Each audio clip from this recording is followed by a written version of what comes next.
explain ko lang po doon sa mga beginners kung paano po ginagawa yung point to point. So bale, login muna tayo dito sa link.ui.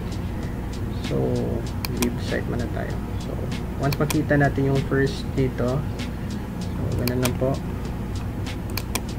So type in muna natin yung lugar kung saan tayo gusto mag point to point, ganun.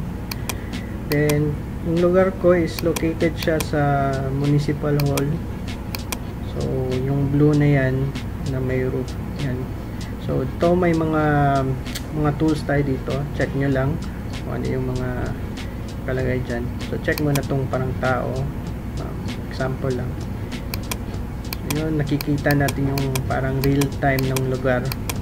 So yan yung Municipal Hall namin. So yun, gusto ko mag point to point, so click ko lang tong icon na to. Ito yung point A.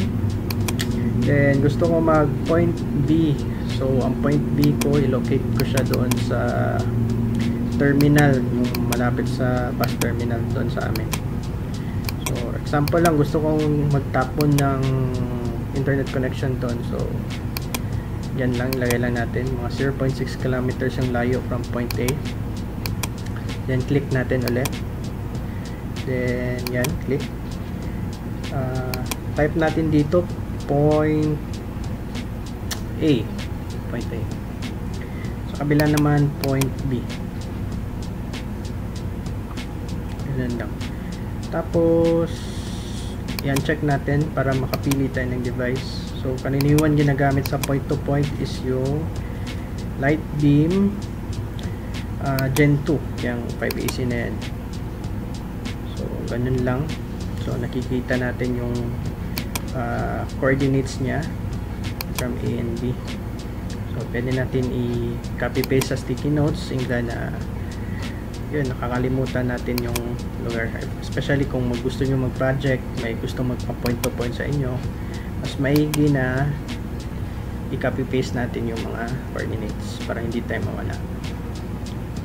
Ganun lang. Sa B, ganun din. Example B. Copy paste point B.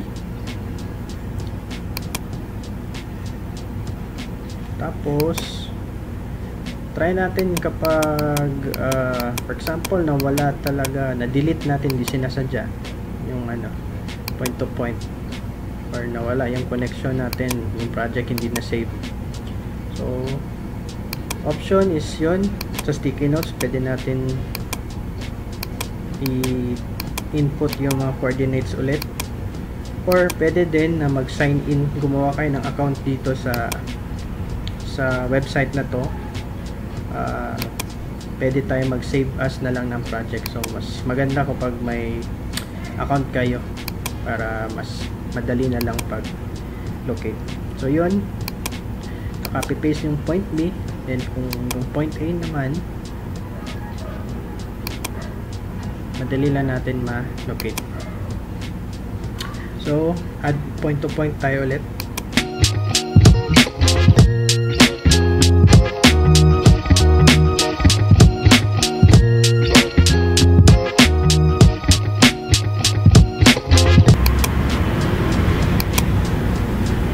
Ayan,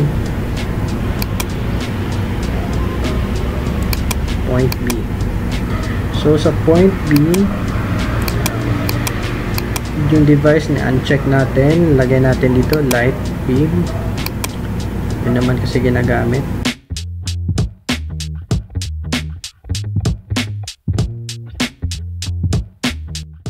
So yun, na-check natin na yung height ng point A natin is 12.74. Ayan. Then sa point B is 13.78 meters. Yan yung height ng tubo na requirement para magka-line of sight. So example lang, ibabaan natin yung tubo kasi walang budget.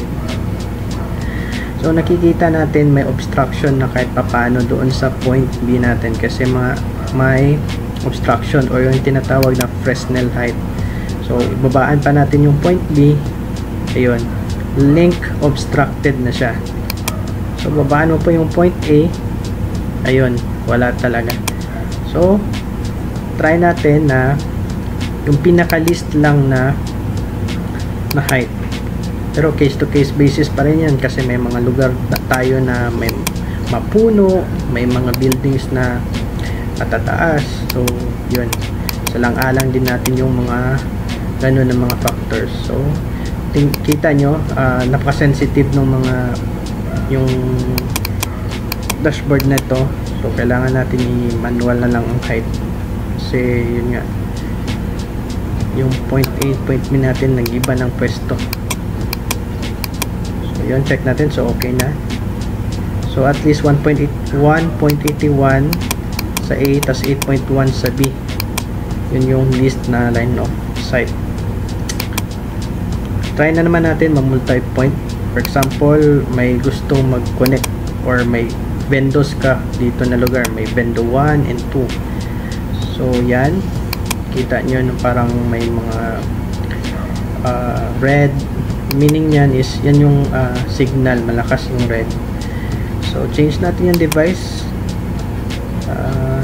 Yung device nito is sa multi-point is light AP GPS, yan yung ginagamit nila. By the way, wala pa akong ganito, so pangarap lang din. Ano lang ako, TP-Link lang. Baka naman sa future pwede tayo mag CPE, I mean mag Ubiquiti pala. So yun, check natin ulit. Station 2 to. So ang 1, yan, may line of sight na siya. So klarong-klaro yung line of sight niya sa multi-point. So yan yung coverage niya, yung pula na yan. So pwede pa tayo magdagdag kung gustuhin natin dyan sa red niya, kasi strong yung signal niya. So ganun lang ang point to point. If gusto nyo mag fiber, then you click yan. Alright. Actually hindi pa ako nakatry ng maglatag ng fiber, pero I think ito yung ginagamit nila para malaman nilang yung route, kasi hindi ka basta-basta makapaglatag. Ito parang siguro nababasa nila yung mga poste kung ano yung pinaka desired na route patungo doon sa area mo. So ganun lang. Doon sa nakakaalam kung ano tong feature na to, you can comment down below kung para saan yung parang nodes ng fiber. And I think sa pagkakaalam ko na natackle ko mostly yung mga basic dito sa link.ui.